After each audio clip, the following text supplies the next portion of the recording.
Welcome to the another series of Aindra Prabhu. और आज हम देखेंगे कि आइंद्रा प्रभु के विचार क्या है, जो डिवोटी शरीर त्याग रहे हैं उनकी सेवा वो कैसे कर रहे हैं, और स्पेशली मैरिज को लेके, गृहस्थ आश्रम को लेके उनके क्या क्या विचार हैं। सुचि रानी दासी माता जी जो थी वो अपने अर्ली 50s में थी जब उनको ना बहुत aggressive form of cancer diagnose हुआ, और डॉक्टर्स और हीलर्स को अराउंड द वर्ल्ड ट्रीट करने के बाद उनको कोई सक्सेस नहीं मिली, और वो वृंदावन विज़िट करने आई जहाँ उनकी कंडीशन और वर्स हो गई।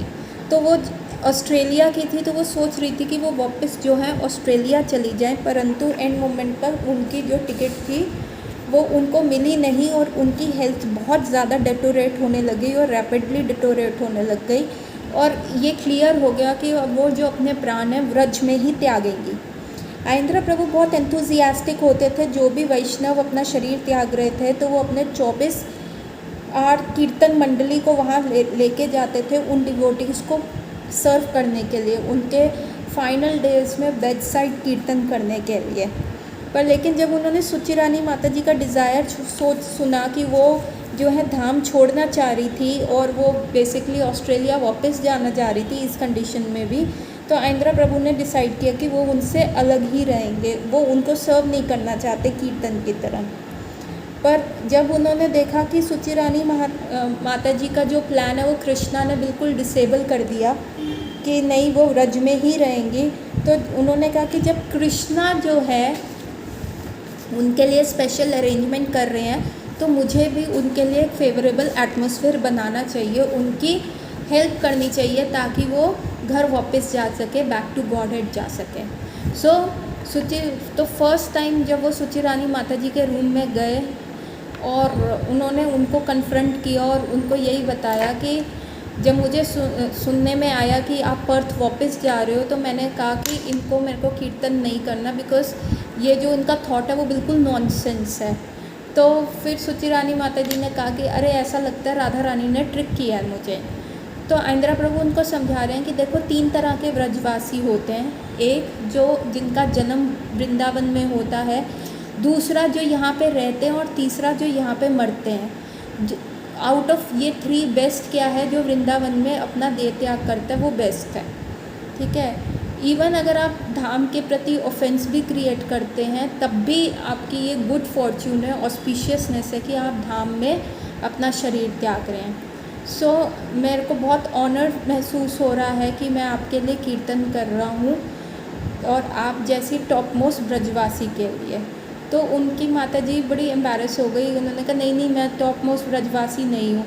तो आइंद्रा प्रभु ने कहा कि नहीं, आप नहीं थे लेकिन अब आप हो, बट जब आप यहाँ पे मर जाओगे तो आपको ये टॉप मोस्ट का स्टेटस मिल जाएगा। और फाइनली कीर्तन पार्टी वहाँ पे आई, और वहाँ पे कीर्तन स्वीट जो था कीर्तन शुरू किया गया, डिवोटीज़ वहाँ पे थे, और सुचि रानी माता जी कुछ ही दिनों में उन्होंने अपना देह त्याग दिया। और जब उन्होंने अपना देह त्याग दिया उसके बाद आइंद्रा प्रभु ने अपबीट लाइवली कीर्तन किया उनके डिपार्चर को सेलिब्रेट करने के लिए।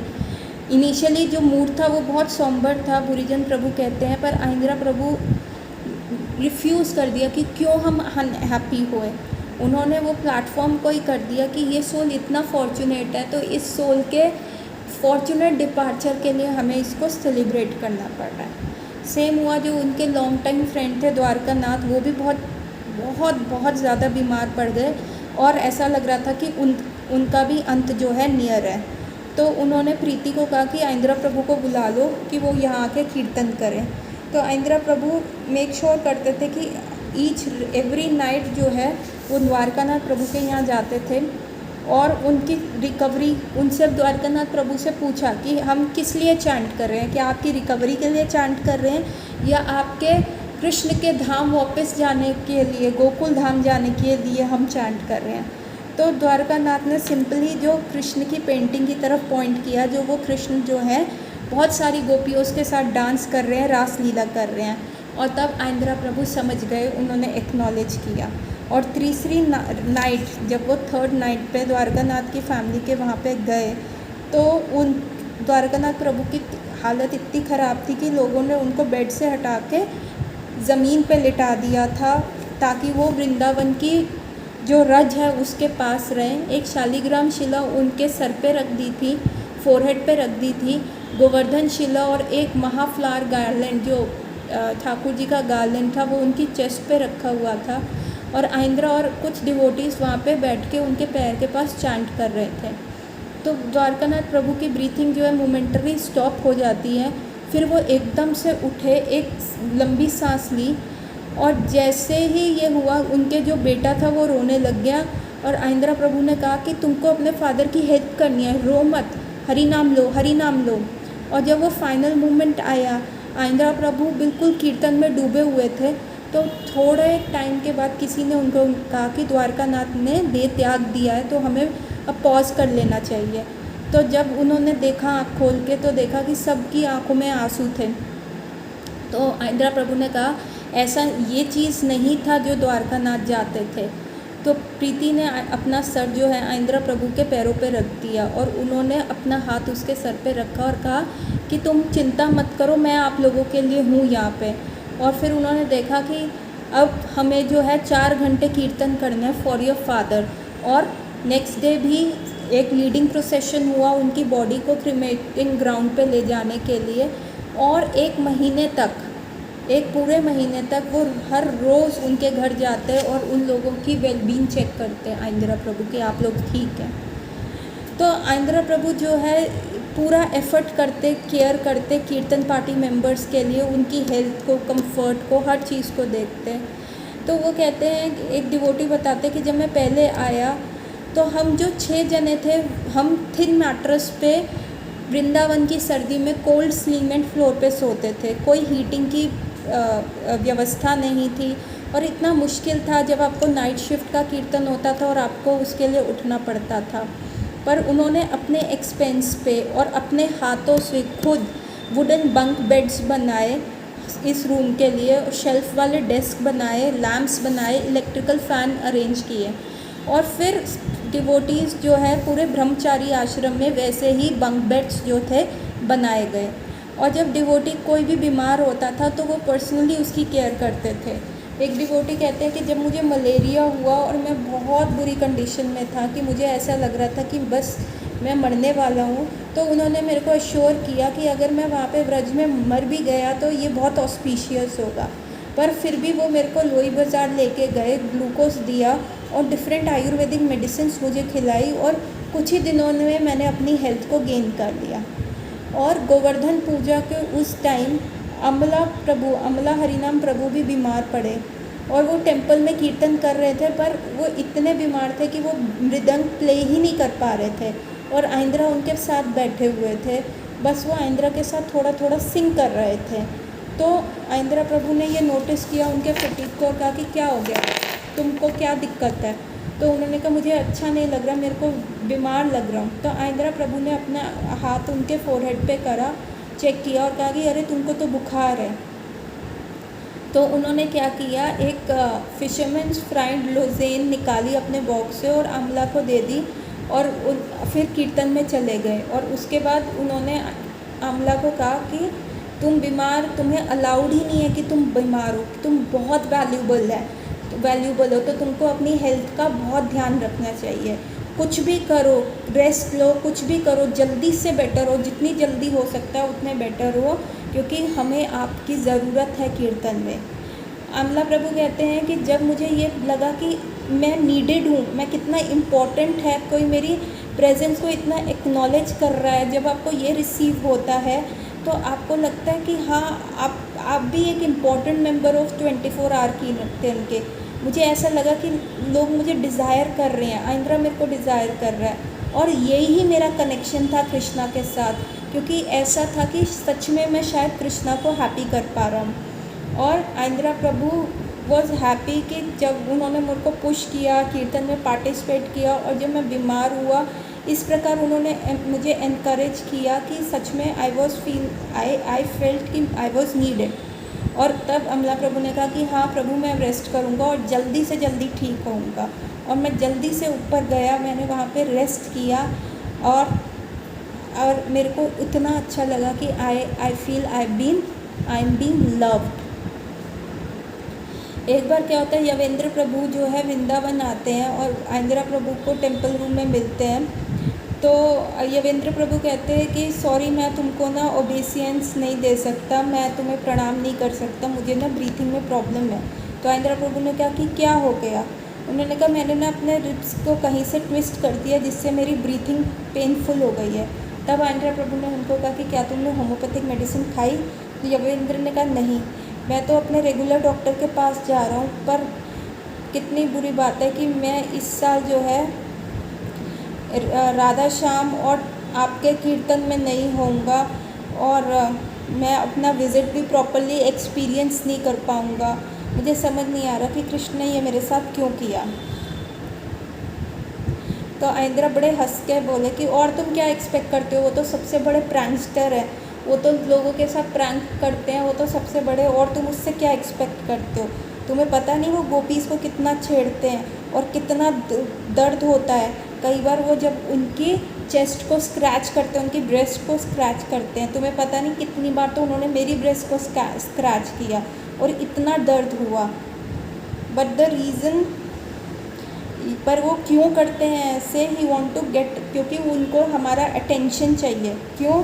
बिकॉज हम लोग प्रॉपरली चैंट नहीं करते, हम इंटेंसिटी से चैंट नहीं करते, तो वो हमें फोर्स करते हैं कि हम अपना जो है ना बीट बैग चैंटिंग करें, बीट बैग में हाथ डालें और लिटरली क्राई करें उनके लिए कि मदद की गुहार करें।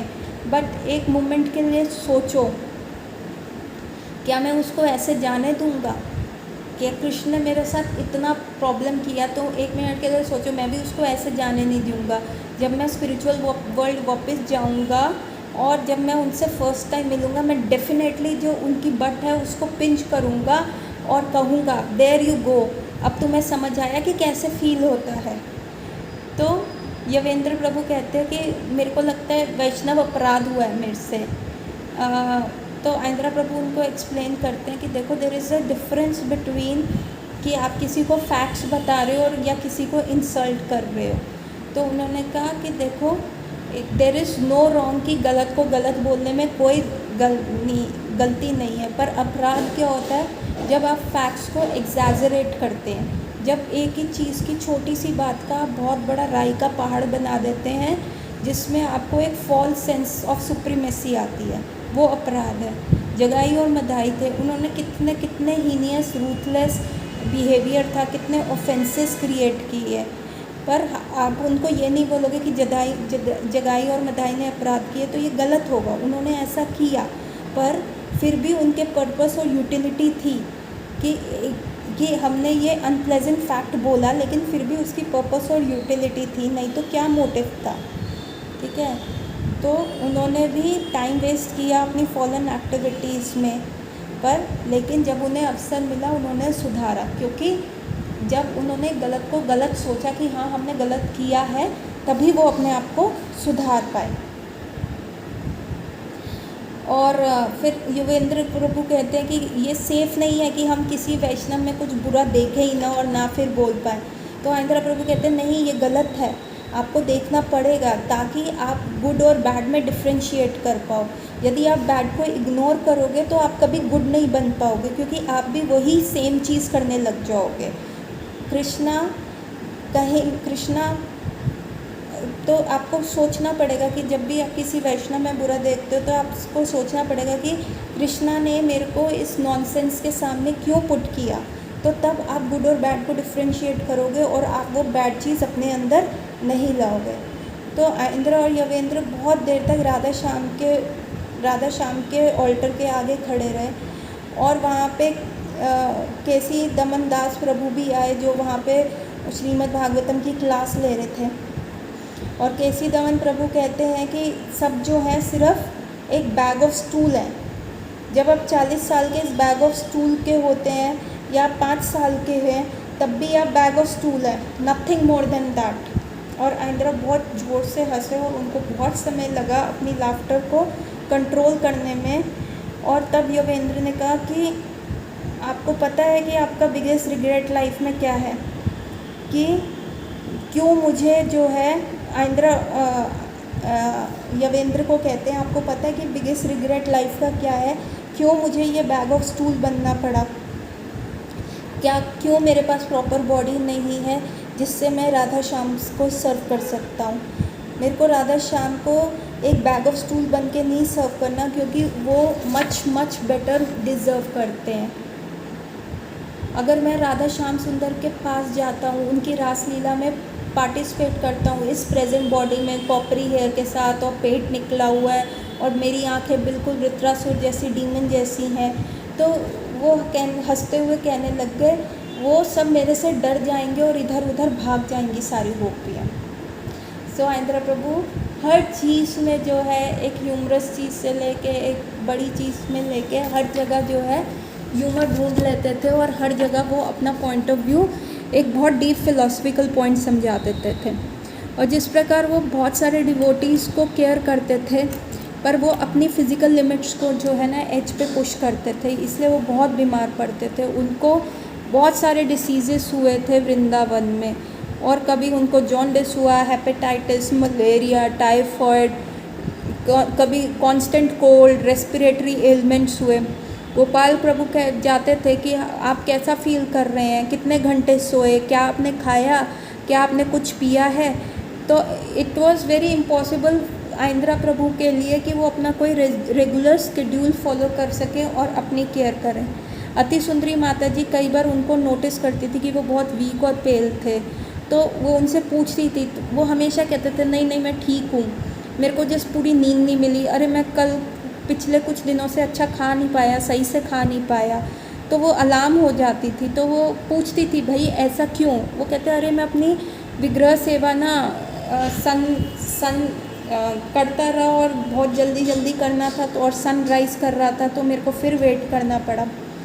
तो ऐसे ही मेरे को अपनी विग्रह सेवा, क्योंकि बीच में और भी सर्विस आ जाती हैं, तो जब तक मैं विग्रह सेवा नहीं करूँगा तो मैं कैसे खाऊँगा? एक बार गिरधारी प्रभु बहुत कंसर्न थे आइंद्रा प्रभु की हेल्थ को लेके और उनकी वॉइस को लेके, तो बहुत ही ज़्यादा उनके वोकल कॉर्ड्स एकदम ड्राई, क्योंकि वो कई बार पानी नहीं पीते थे, तो उनके वोकल कॉर्ड्स एकदम ड्राई हो जाते थे और उनके ऊपर बहुत रिस्ट्रेन पड़ता था। तो गिरधारी प्रभु पूछते थे आज तुमने कितना पानी पिया इंदिरा? तो इंदिरा कहते थे नहीं मैंने ज़्यादा नहीं पिया क्योंकि मेरे पास समय नहीं था।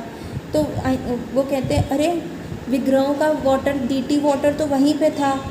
तो उन्होंने कहा कि हाँ कोई आया, हम बात करते रहे और मुझे समय का पता नहीं चला, तो मेरे को समय ही नहीं मिला पीने का। तो गिरधारी उनकी तरफ देखते और कहते भाई तुम्हारा इलेक्ट्रोलाइट बैलेंस जो है ना पूरा ख़राब हो जाएगा, तुम एक वाटर जग पिया करो। तो आइंद्रा प्रभु ने कहा कि नहीं नहीं ऐसा नहीं कर सकता। गिरधारी ने कहा नहीं आपको पढ़ना पड़ेगा, इलेक्ट्रोलाइट्स में मिक्स करके दे रहा हूँ। तो आइंद्रा ने कहा कि ठीक है तुम मत करो, मैं खुद कर लूँगा। गिरधारी ने कहा नहीं मुझे करने दो। तो आइंद्रा कहने लगे नहीं नहीं मुझे आपसे सेवा नहीं चाहिए। तो गिरधारी ने कहा ठीक है तुम करो, मैं तुमको देखता हूँ क्या तुम सही से कर भी रहे हो, और ये पानी तुम मेरे सामने पियो, नहीं तो मैं ये करूँगा।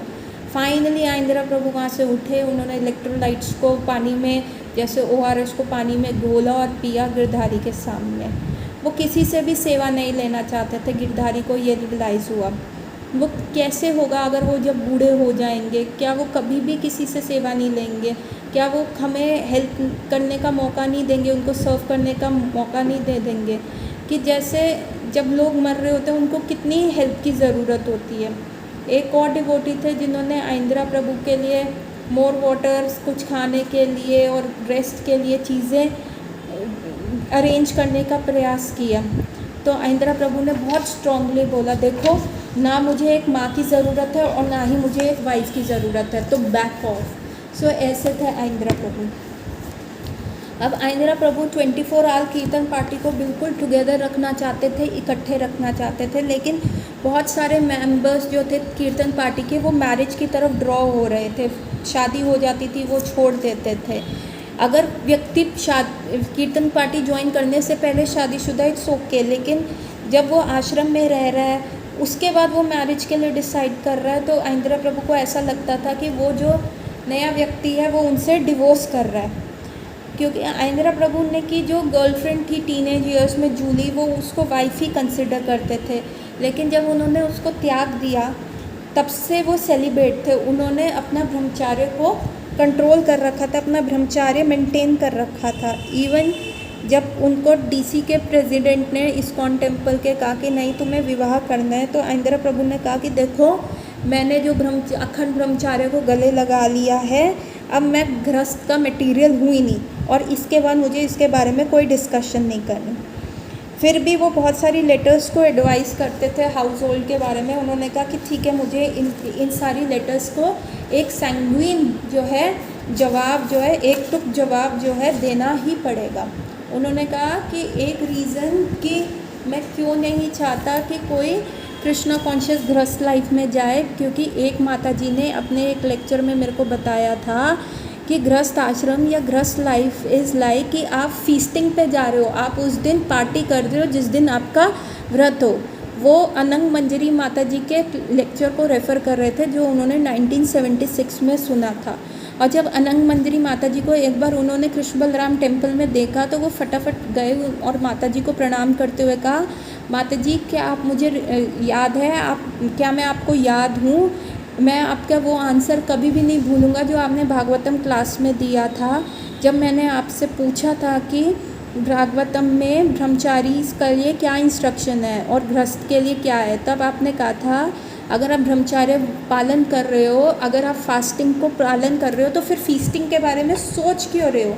आप सच में आपके उस रिप्लाई ने मुझे चेंज कर दिया, और मैं उस रिप्लाई को बहुत सारे ब्रह्मचारीज़ के सामने जो है कोट करता हूँ। आप सही में मेरी एक माता है जिन्होंने मुझे बचा लिया उनके एडवाइस में।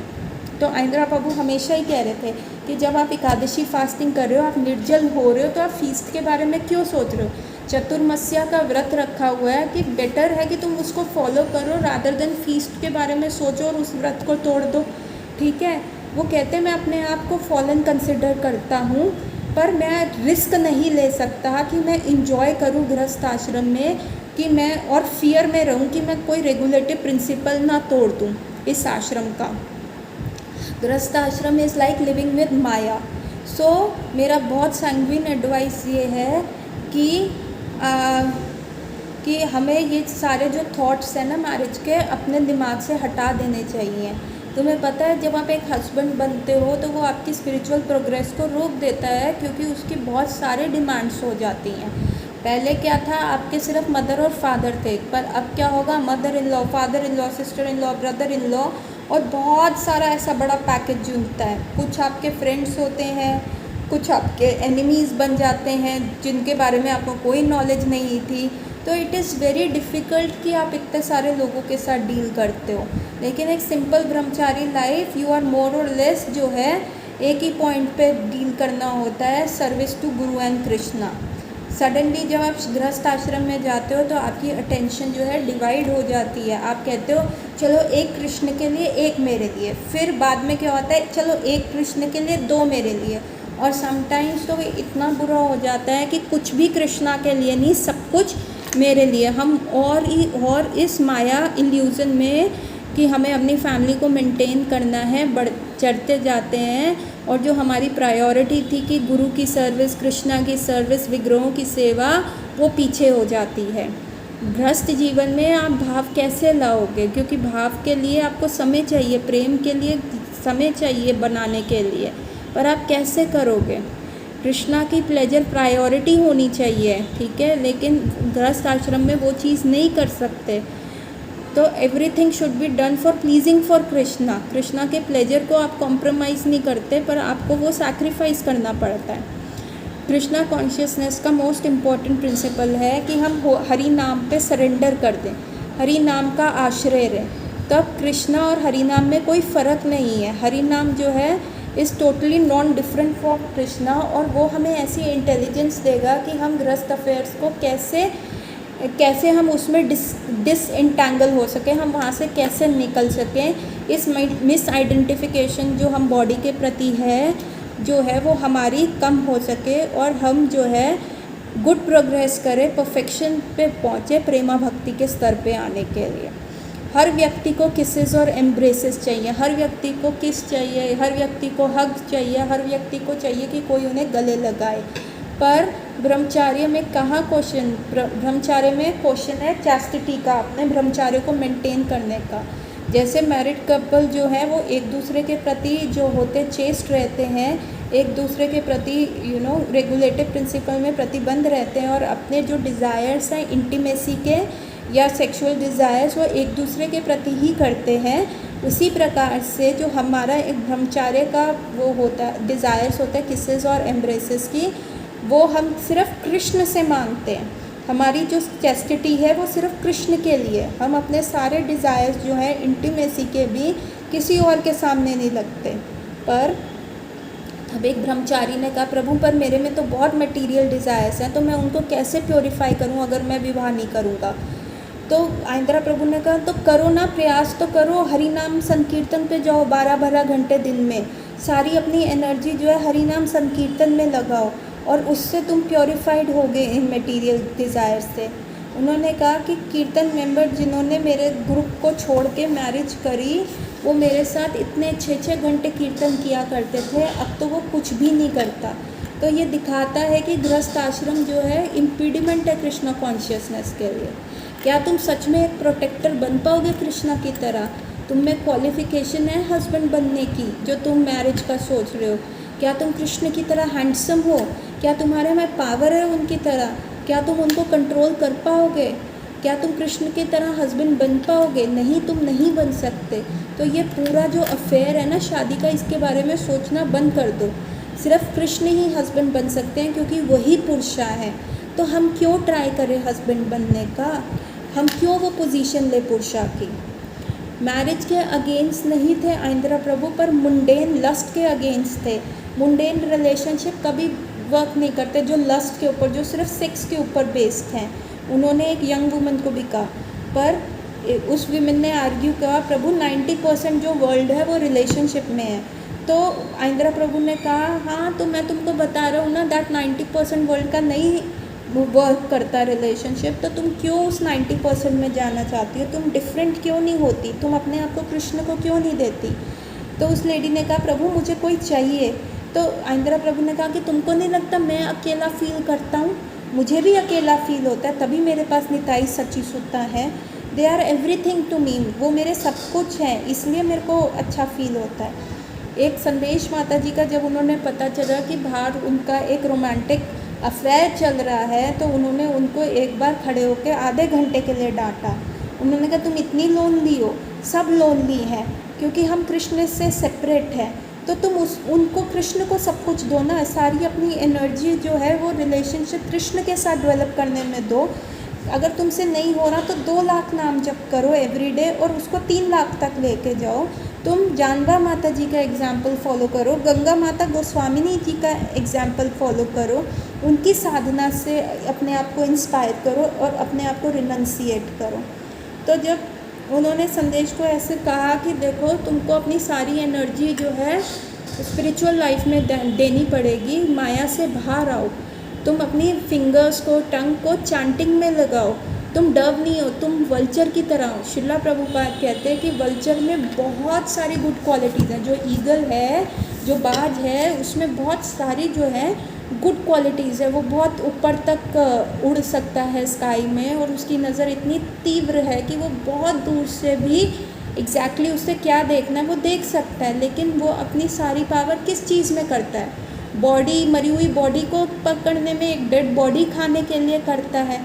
तो तुम कृष्ण को छोड़ के जो है एक डेड मटेरियल मैन के पीछे क्यों जा रही हो? तुम एक वल्चर क्यों बन रही हो? तुम बेवकूफ़ क्यों बन रही हो?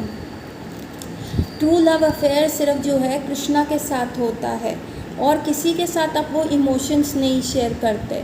और कुछ दिन के बाद फिर वो संदेश से मिले और उन्होंने उनको कहा कि ओ कैसी है मेरी वल्चर फ्रेंड आज, और उन्होंने उसको कुछ सीडीज़ दी और कुछ लेक्चर्स ट्रांसक्रिप्ट दिए, और उनको उसको इनकरेज किया कि चलो तुम कम से कम वृंदावन में जितना ज़्यादा हो सके रहो और अपनी डिवोशनल सर्विस में आगे बढ़ो। तो आइंद्रा प्रभु का कहना था कि जो मैरिज है ना वो लस्ट को बहुत फैसिलिटी देती है। मैरिड डिवोटी जो है वो लेस चेस्ट रहता है एक के प्रति। आप अपने, जैसे उन्होंने अरण्य बिहारी प्रभु को कहा कि तुम्हें लगता है मुझे नहीं पता तुम अपने फियांसी के साथ रिलेशनशिप बना रहे हो, तुम्हें पता है तुम जब विवाह भी कर लोगे तुम उसको इन्जॉय नहीं कर सकते, और तुम अभी उसको अब फियांसी की स्टेज में इंजॉय कर रहे हो। कृष्णा इंजॉयर है, तुम इंजॉयर नहीं हो। और यदि तुम मेरे को बताओगे नहीं कि तुम्हारा इलिसिट कनेक्शन चल रहा है अपने फियांसी के साथ, तुम अपने आप को भी ख़राब कर रहे हो और तुम उसकी भी पोजीशन ख़राब कर रहे हो। वो भी एक डिवोटी है और तुम उसकी पोजीशन ख़राब कर रहे हो। तो तब अरण्या प्रभु ने कहा कि तो उन्होंने कहा कि तुम फिर कैसे सोच सकते हो कि तुम राधा कृष्ण की सेवा करोगे अगर तुम अपने लस्टी वेस में रहोगे। तुम्हें बहुत बहुत सीरियस होना पड़ेगा डिवोशनल सर्विस में। अगर तुम्हें भक्ति में आगे बढ़ना है तो तुम्हें बहुत सीरियस होना है। अगर तुम मुक्ति के पद पे हो तो ठीक है, ये मुक्ति आराम से मिल जाएगी, लेकिन भक्ति के लिए बहुत सीरियस होना पड़ेगा। तो अरण्या प्रभु कहते हैं कि ये सबसे बड़ी जो डांट थी, बहुत हैवी डांट जो मुझे पड़ी कि मेरे को इतना रोना आ गया, मेरे आंसू निकल आए। तब आइंद्रा प्रभु ने कहा कि यदि मैं तुमको नहीं बताऊंगा तो फिर तुमको कौन बताएगा। और तब अरण्या प्रभु को पता चला कि आइंद्रा प्रभु जो है सच में एक लविंग फादर की तरह उनकी केयर करते हैं और वो उनको कृष्णा कॉन्शियसनेस में बचाना चाहते हैं। इवन आफ्टर जब अरण्या का विवाह हो गया तो आइंद्रा ने उनकी वाइफ को कहा कि देखो ये तुम्हारे पास आए ना तो तुम डंडा ले लेना अपने हाथ में और उसको अवे करना, इस रास्कल को धक्का मार देना, क्योंकि तुम कृष्ण की प्रॉपर्टी हो, इसको अपने आप को टच मत करने देना, तुम इसकी इंजॉयमेंट के लिए नहीं बनी। और अगर तुम्हें हेल्प की ज़रूरत है और इस एडिक्शन से बाहर आने की तो भक्ति विनोद ठाकुर का जो है एग्जाम्पल को फॉलो करो। उन्होंने कहा, आइंद्रा प्रभु कहते थे कि द वे आप जो सेक्स लाइफ में एंटर करते हो वो सही नहीं है। गृहस्थ आश्रम मतलब आप गृहस्थ आश्रम को मिसयूज़ करते हो जस्ट टू हैव सेक्स। आइंद्रा प्रभु कोट करते हैं शिला प्रभुपाद ने जो पर्पट है श्रीमद् भागवतम का 3.22.11 में ये लिखा है कि एक हाउस होल्ड मैन का ड्यूटी जो है वो ये नहीं है कि वो अपनी सेंस ग्रेटिफिकेशन ही करता रहे, बल्कि वो अपने बीवी और बच्चों के साथ समय व्यतीत करे ताकि वो स्पिरिचुअल लाइफ की तरफ एडवांस करे। तो एक डिफरेंस है, एक गृह मेदी और गृहस्थ आश्रम, ये 2 वर्ड्स हैं। गृह मेदी का मतलब क्या है, जो गृहस्था लाइफ में सिर्फ अपनी सेंसुअल इन्जॉयमेंट के लिए घुसता है, वो गृह मेदी है। और गृहस्थ आश्रम जो है वो एक स्पिरिचुअल ऑर्डर है जिसको आप फॉलो करके फाइनली स्पिरिचुअल लाइफ में जा सकते हैं। तो आइंद्रा प्रभु कहते हैं मैं गृह मेदी के खिलाफ हूँ, ठीक है। मैरिज लाइफ का मतलब ये नहीं है कि सिर्फ सेक्स हो, मैरिज का मतलब होता है नो सेक्स लाइफ। मैरिज का मतलब होता है कि आपको अपनी सेक्स लाइफ को स्टॉप करना है, ना कि सिर्फ यही नॉनसेंस करते रहना है। आपको एक गृहस्थ ब्रह्मचारी बनना है, sex only for having children. और जब आपके बच्चे हो जाएं, जितने आपको चाहिए, 1 चाहिए 2 चाहिए, जितने भी बच्चों को आप सपोर्ट कर सकते हो, जितने भी बच्चों को आप बड़ा कर सकते हो, प्रॉपर शिक्षा देते हो, उसके बाद आपको अपनी सेंसेस कंट्रोल करनी चाहिए। दैट इज़ कॉल्ड योगा, ठीक है। नहीं तो आप भक्ति योगा कैसे कर पाओगे। तो हमें एक गृहस्थ ब्रह्मचारी बनना चाहिए जो कि गृहस्थ लाइफ से डिटैच हो। कृष्ण भोगता है, कृष्ण सुप्रीम इंजॉयर है, हम सब प्रकृति हैं जो कृष्ण की भोग के लिए बने हैं। तो ये जो मैन के अंदर इल्यूज़न होता है, तुम सो कॉल्ड हस्बैंड बन रहे हो, ये पुअर एक्सक्यूज़ है इस मटेरियल वर्ल्ड में। जेन्युइन स्पिरिचुअल वुमनहुड क्या होती है, वो कृष्ण को अपनी लिटिल फिंगर के अराउंड नचाती है प्रेम में। और यहाँ पे जो इस मटेरियल वर्ल्ड में जो एंथीसिस मतलब जो बिल्कुल अपोजिट है, तो यहाँ पे एक औरत लस्ट के ऊपर एक मैन को अपनी छोटी फिंगर पे नचाती है। ये टोटली डायमेट्रिकली अपोजिट प्रकृतिज हैं। एक जो है प्रेम के ऊपर बेस्ड है और एक जो है सिर्फ लस्ट के ऊपर बेस्ड है, सिर्फ काम वासना के ऊपर बेस्ड है। तो ये बहुत नॉनसेंस है। एक प्रकृति आपको कृष्ण की तरफ लेके जाती है और एक प्रकृति आपको कृष्ण से विमुख कर देती है।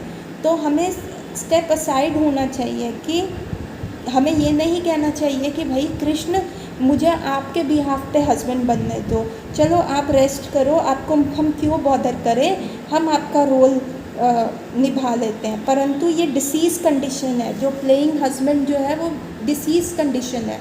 हस्बैंड का मतलब पता है क्या होता है, वो होता है एक प्रोटेक्टर, एक प्रोप्राइटर, एक प्रोवाइडर, एक कंट्रोलर और enjoyer, in fact in short कि आप भगवान बनने का प्रयास कर रहे हो, ये होता है कि आप हस्बैंड बन गए हो। सिर्फ कृष्ण ही मेन है, सिर्फ वही पुरुषा है, वही ईश्वर है, वही प्रोटेक्टर है, प्रोवाइडर है, इंजॉयर है, प्रोपराइटर है। और उनके सिवा अगर कोई भी ये कंसेप्ट लेता है तो वो माया में है, इल्यूज़न में है, और ये कृष्णा कॉन्शियसनेस नहीं है। गृहस्थ आश्रम एक रेगुलेटिव प्रोसेस है। इट इज़ नॉट कि आपको लाइसेंस मिल गया सेंस ग्रेटिफिकेशन के लिए, और ये बेसिकली लाइसेंस है कि आपको अपनी सेक्स लाइफ को स्टॉप करना पड़ेगा। लेकिन आप जब तक सेक्सुअल फैंटेसीज में एब्जॉर्ब रहोगे तब तक तुम्हें कृष्ण नहीं मिलेंगे, तुमको दोनों चीज़ें नहीं मिल सकती। तो ये पूरा सेक्स लाइफ का जो झमेला है, इट शुड बी स्टॉप, ताकि आप कृष्णा कॉन्शियसनेस में एडवांसमेंट करें। Without stopping sex life there is no question कि आप कभी भी कृष्णा कॉन्शियसनेस में बिगनिंग या एडवांसमेंट कर पाएंगे। फिर आपको चूज़ करना पड़ेगा, या आपको जन्म मृत्यु की साइकिल में रहना है, या आपको कृष्ण के पास उनके धाम वापस जाना है, बैक टू गॉड हेड जाना है। ये सिंपल चॉइस आपको मेन करनी पड़ेगी। आपको जो हर विमेन को आप देखते हो वो राधा रानी की एजेंट है। ये आप जब भी आप किसी ब्यूटीफुल विमेन को देखते हो तो आपको ये नहीं सोचना चाहिए कि मेरे को इसको इन्जॉय करना है, बल्कि आपको ये सोचना चाहिए ये श्रीमती राधा रानी की मैसेंजर है। और अगर आप उनको सेंस में इंजॉय करने का मूड बनाते हो तो वो जो है श्रीमती राधा रानी को रिपोर्ट करेंगी और कहेंगी कि ये व्यक्ति अभी, ये डिवोटी अभी रेडी नहीं है वापस जाने के लिए, आपके धाम आने के लिए। तो बहुत बहुत कॉशियस रहना पड़ेगा। तो हमने देखा आइंद्रा प्रभु के विचार क्या कहते थे। इवन इन गृहस्थ आश्रम वो लोगों को कितना कॉशियस कर रहे हैं कि आपको आगे कैसे बढ़ना है, क्योंकि वो सबकी, he was like a loving father, वो सबकी कृष्णा कॉन्शियसनेस को बचाना चाहते थे। वो चाहते थे कि सब जो है भगवान के धाम गोकुल वृंदावन जाएं, सब जाएं और सब वहाँ पे इंजॉय करें। तो वो सब अपने स्पेशली जो कीर्तन मंडली 24 आवर कीर्तन के जितने भी ब्रह्मचारीज थे उनको सेव करना चाहते थे। So with this class and here. आगे देखते हैं कि आइंद्रा प्रभु क्या क्या करते हैं, कैसे बोल्डली वो अपने विचार सबके सामने प्रस्तुत करते हैं। हरे कृष्ण एवरीवन।